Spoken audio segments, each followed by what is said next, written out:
Amruthaveni lice kit presents daily news പ്രഭാത വാർത്തകൾ powered by Pulimoottil silks KSFE in association with Joy Alukkas. ഇത്തവണ first അടിക്കില്ലേ നമ്മള്?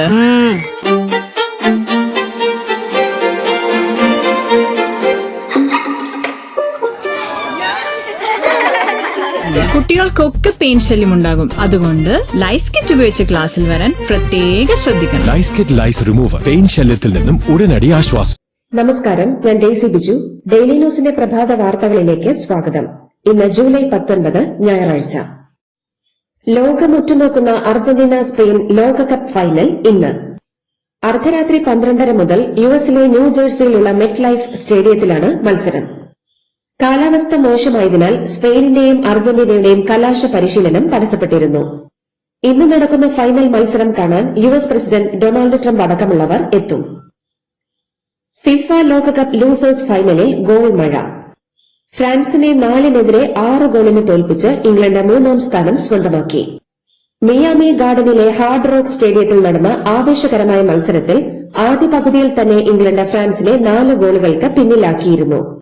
ഇംഗ്ലണ്ടിന്റെ ബുക്കായോ സാക്ക ഹാട്രിക് ഗോളുകളുമായി തിളങ്ങി. ഫ്രാൻസിനു വേണ്ടി കിലിയൻ എംബാപ്പെ ഇരട്ട ഗോളുകൾ നേടിയെങ്കിലും ഫ്രഞ്ച് പടയെ രക്ഷിക്കാനായില്ല. എന്നാൽ 10 ഗോളുകളും ആകെ 22 ഗോളുകളുമായി എംബാപ്പെ സീസണിൽ കൂടുതൽ ഗോൾ നേടിയ താരമായി. ഈ സീസണിലെ 8 ഗോളുകളും ആകെ 21 ഗോളുകളുമായി ലയണൽ മെസ്സിയാണ് തൊട്ടുപിന്നിൽ. ഭ്രമയുഗത്തിലെ അഭിനയത്തിന് മമ്മൂട്ടിക്ക് മികച്ച നടനുള്ള ദേശീയ പുരസ്കാരം. ചന്തു ചാമ്പ്യൻ എന്ന ചിത്രത്തിലൂടെ കാർത്തിക് ആര്യനുമായി മമ്മൂട്ടി പുരസ്കാരം പങ്കുവച്ചു. പത്മഭൂഷണും മികച്ച നടനുള്ള സംസ്ഥാന പുരസ്കാരവുമായി തിളങ്ങി നിൽക്കവെയാണ് 74ാം വയസ്സിൽ 4ാം തവണ ദേശീയ പുരസ്കാരം മമ്മൂട്ടിയെ തേടിയെത്തുന്നത്. ആർട്ടിക്കിൾ 370 എന്ന ചിത്രത്തിലൂടെ യാമി ഗൌതം മികച്ച നടിയായി. അമരൻ ഒരുക്കിയ രാജ്കുമാർ പെരിയസ്വാമിയാണ് മികച്ച സംവിധായകൻ. മികച്ച മലയാള ചിത്രത്തിനുള്ള പുരസ്കാരം ഫാസിൽ മുഹമ്മദ് സംവിധാനം ചെയ്ത ഫെമിനിച്ചി ഫാത്തിമ നേടി. മികച്ച തമിഴ് ചിത്രം ധനുഷ് സംവിധാനം ചെയ്ത രായനും മികച്ച ഹിന്ദി സിനിമ ശ്രീകാന്തും സ്വന്തമാക്കി. മികച്ച ഛായാഗ്രഹണം ഷഹനാദ് ജലാൽ, മികച്ച ഗായിക വൈക്കം വിജയലക്ഷ്മി. MBBS കോഴ്സിന്റെ ട്യൂഷൻ ഫീസ് ഇനി മുതൽ 4.5 വർഷത്തേക്ക് മാത്രമേ ഈടാക്കാവൂ എന്ന് സംസ്ഥാന സർക്കാർ ഉത്തരവിറക്കി. നാഷണൽ മെഡിക്കൽ കമ്മീഷന്റെ കർശന നിർദ്ദേശത്തിന്റെ അടിസ്ഥാനത്തിലാണ് സർക്കാരിന്റെ അടിയന്തര നടപടി. ടാറ്റ പ്രതിനിധികളുമായി മുഖ്യമന്ത്രി വി ഡി സതീശൻ ചർച്ച നടത്തിയെന്ന് വ്യവസായ മന്ത്രി PK കുഞ്ഞാലിക്കുട്ടി. ടാറ്റ പ്രതിനിധികൾ തങ്ങളെ വന്നു കണ്ടിരുന്നുവെന്നും മുൻ സർക്കാരിന്റെ കാലത്തുണ്ടായിരുന്ന ടാറ്റയുടെ പ്രോജക്ടിന്റെ തുടർച്ചയുമായി ബന്ധപ്പെട്ടായിരുന്നു ചർച്ചയെന്നും കുഞ്ഞാലിക്കുട്ടി വ്യക്തമാക്കി. LDF സർക്കാരിന്റെ പദ്ധതികൾ മിഷൻ സമുദ്രയുടെ ഭാഗമാക്കി മുഖ്യമന്ത്രി വി ഡി സതീശൻ ക്രെഡിറ്റ് തട്ടാൻ ശ്രമിക്കുന്നുവെന്ന് LDF. വെല്ലിംഗ്ടൺ ഐലൻഡിന് പിന്നാലെ മുഖ്യമന്ത്രി അവകാശപ്പെടുന്ന കൊച്ചി രാമൻതുരത്തിലെ ഷിപ്പ് ബിൽഡിംഗ് പദ്ധതിയും LDF സർക്കാർ അന്തിമ നടപടികൾ പൂർത്തിയാക്കിയിരുന്നുവെന്ന് മുൻ വ്യവസായ മന്ത്രി P രാജീവ് പറഞ്ഞു. മഴക്കുറവും താപനില വർധനയും മൂലം ഭാഗിക വൈദ്യുതി നിയന്ത്രണം തുടരുമെന്ന് സർക്കാർ. വൈദ്യുതി ഉപഭോഗം ഗണ്യമായി വർദ്ധിച്ചിരിക്കുകയാണ്. രാജ്യത്ത് വൈദ്യുതി ആവശ്യകത വർദ്ധിച്ചതിനാൽ പവർ എക്സ്ചേഞ്ചിലൂടെ ലഭ്യമാകുന്ന വൈദ്യുതിയുടെ ലഭ്യത കുറഞ്ഞുവെന്നും വൈദ്യുതി വകുപ്പ് മന്ത്രി സണ്ണി ജോസഫ് അറിയിച്ചു. ആശുപത്രികളിലെ സൌജന്യ ഭക്ഷണ വിതരണത്തിന് കമ്മ്യൂണിറ്റി കിച്ചണുകൾ വരുമെന്ന് ആരോഗ്യമന്ത്രി K മുരളീധരൻ. ബാനറും കൊടിയും കെട്ടി ആശുപത്രി പരിസരത്ത് ഭക്ഷണം കൊടുക്കാൻ പാടില്ലെന്ന് ആരോഗ്യമന്ത്രി പറഞ്ഞു. പൊതിച്ചോറ് പദ്ധതി നിർത്തലാക്കില്ലെന്ന് ഡിവൈഎഫ്ഐ സംസ്ഥാന പ്രസിഡന്റ് വി വസീഫ്. ഭരണപക്ഷം ഞങ്ങളുടെ പദ്ധതി നിർത്തലാക്കുമെന്ന് പറയുന്നു. എല്ലാം മുടക്കുക എന്ന രീതിയാണ് ഭരണപക്ഷത്തിന്റേത്. തുടർന്നുകൊണ്ടേയിരിക്കുക എന്നുള്ളതാണ് ഞങ്ങളുടെ രീതിയെന്നും വസീഫ് പറഞ്ഞു.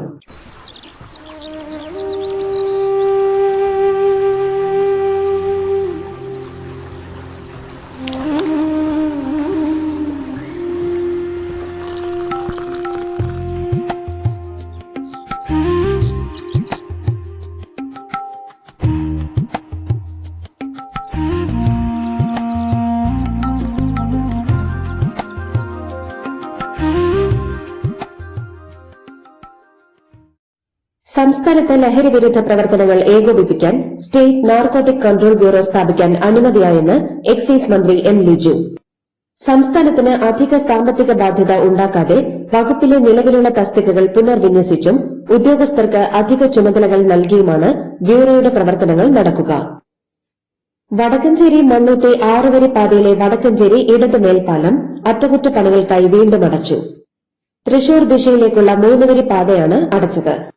പാലത്തിലെ ജോയിന്റുകളിൽ വിള്ളൽ രൂപപ്പെടുകയും വാഹനങ്ങൾ കടന്നു പോകുമ്പോൾ ശക്തമായ ശബ്ദവും കുലുക്കവും അനുഭവപ്പെടുകയും ചെയ്തിരുന്നു.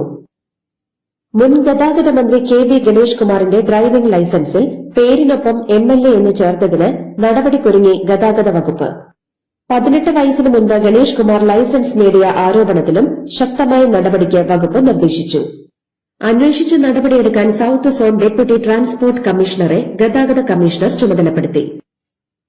KSRTC ബദലി ജീവനക്കാരുടെ 2026 ജൂൺ മാസത്തെ ശമ്പളം പൂർണ്ണമായും വിതരണം ചെയ്തു.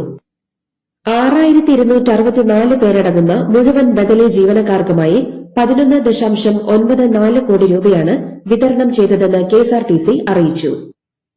ജോലി വാഗ്ദാനം ചെയ്ത യുവതിയെ പീഡിപ്പിച്ചെന്ന കേസിൽ ശ്രീകൃഷ്ണപുരം ഗ്രാമപഞ്ചായത്ത് അംഗം C. സുജിത്ത് മെമ്പർ സ്ഥാനം രാജിവെച്ചു.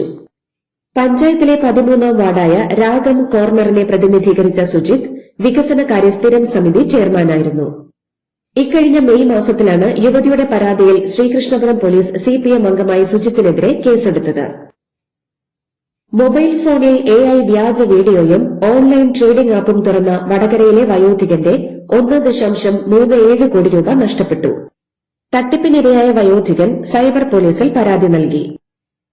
വഖഫ് ബോർഡ് മരവിപ്പിച്ച വിഷയത്തിൽ പിണറായി വിജയന്റെ പ്രസ്താവനകൾ തെറ്റിദ്ധാരണ ഉണ്ടാക്കുന്നതാണെന്ന് BJP സംസ്ഥാന വൈസ് പ്രസിഡന്റ് ഷോൺ ജോർജ്. വഖഫ് ബോർഡ് മുസ്ലിം സമുദായത്തിന്റെ മാത്രം സ്വത്തല്ല കൈകാര്യം ചെയ്യുന്നത്. ഇതര സമുദായവുമായി കേസുകളുണ്ടെന്നും മുനമ്പം ഉദാഹരണം മാത്രമാണെന്നും ഷോൺ ജോർജ് പറഞ്ഞു. പ്ലീഡർ നിയമന വിവാദത്തിൽ വിശദീകരണവുമായി ഡീൻ കുര്യാക്കോസ് MP. ജിയോണ ജെയിംസിനെ ശുപാർശ ചെയ്തിരുന്നുവെന്നും യോഗ്യതയുടെ അടിസ്ഥാനത്തിലാണ് നിയമനമെന്നും MP പറഞ്ഞു. കാഫർ സ്ക്രീൻഷോട്ട് കേസിൽ ഒരു DYFI നേതാവ് കൂടി അറസ്റ്റിൽ.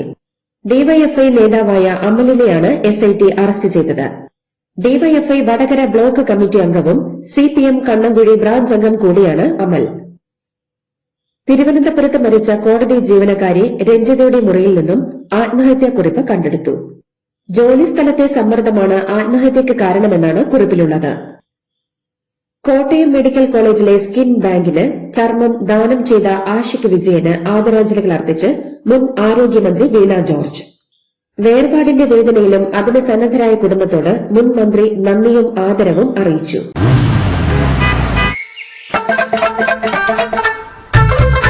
എല്ലാവർക്കും വന്നു ഡാൻഡ്രഫ്, എന്തു ചെയ്യും ചേട്ടാ? പേടിക്കണ്ട, ഇവിടുണ്ടല്ലോ ഡാൻഡ്രോക്കിൻ ഓയിൽ.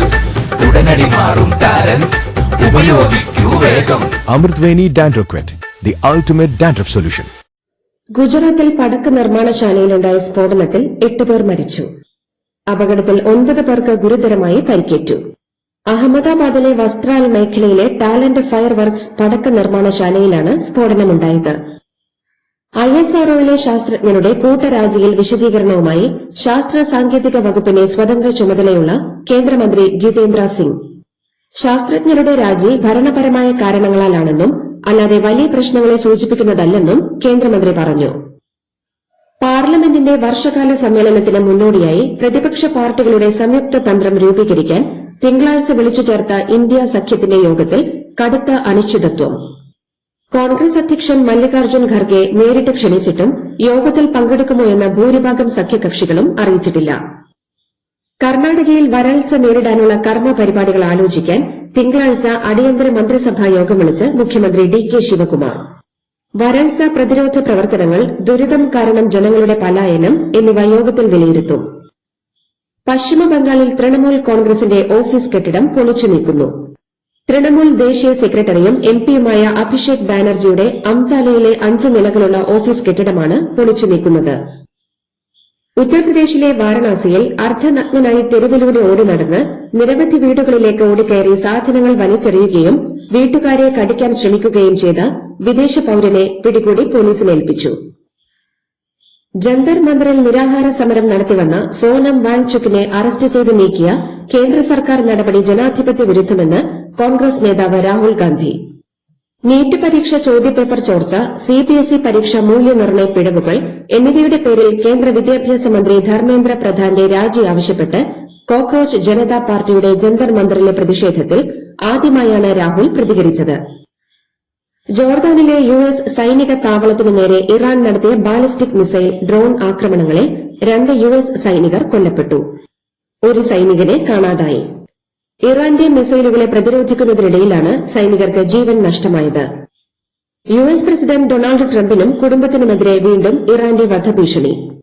അമേരിക്കൻ പതാക പുതച്ച ശവപ്പെട്ടികൾക്ക് മുകളിൽ ട്രംപിന്റെയും കുടുംബത്തിന്റെയും ചിത്രങ്ങൾ പതിച്ച കൂറ്റൻ പരസ്യ ബോർഡ് ഉയർത്തിയാണ് ഭീഷണി. ഇറാന്റെ തലസ്ഥാനമായ ടെഹ്റാനിലെ പലസ്തീൻ സ്ക്വയറിലാണ് കൂറ്റൻ പരസ്യ ബോർഡ് സ്ഥാപിച്ചത്. തുറമുഖങ്ങൾ, ഗതാഗത ശൃംഖലകൾ എന്നിവയടക്കം ഇറാന്റെ പൊതു അടിസ്ഥാന സൌകര്യങ്ങൾക്ക് നേരെ സൈനിക ആക്രമണങ്ങൾ നടത്തുന്ന അമേരിക്കയ്ക്കെതിരെ ഐക്യരാഷ്ട്രസഭയിൽ ഇറാന്റെ പരാതി. ഇറാൻ പ്രതിനിധി അമീർ സയ്യിദ് ഇറവാനിയാണ് UN ജനറൽ സെക്രട്ടറി അന്റോണിയോ ഗുട്ടറസിന് പരാതി നൽകിയത്. യൂറോപ്യൻ മണ്ണിൽ വീണ്ടും ചരിത്രം കുറിച്ച് ഇന്ത്യയുടെ Minerva Academy under twelve football team. ലോകപ്രശസ്ത ഗോദിയ കപ്പിൽ ബ്രസീലിയൻ ടീമായ RS സ്പോർട്സ് യെല്ലോയെ 2-1 എന്ന സ്കോറിന് പരാജയപ്പെടുത്തിയാണ് മിനർവ അക്കാദമി കിരീടം നിലനിർത്തിയത്. ഒരാഴ്ചക്കിടെ നേടുന്ന രണ്ടാമത്തെ അന്താരാഷ്ട്ര കിരീടമാണ് ഇത്. അടുത്തിടെ നടന്ന ഹെൽസിങ്കി കപ്പിലും മിനർവയായിരുന്നു ജേതാക്കൾ. ഇതോടുകൂടി ഡെയിലി ന്യൂസിന്റെ ഇന്നത്തെ പ്രഭാത വാർത്തകൾ സമാപിക്കുന്നു. ഡെയിലി ന്യൂസിന് വേണ്ടി വാർത്തകൾ വായിച്ചത് ഡെയ്സി ബിജു. ഡെയിലി ന്യൂസ് ലൈവ്.in വാർത്തകൾ വിരൽ തുമ്പിൽ.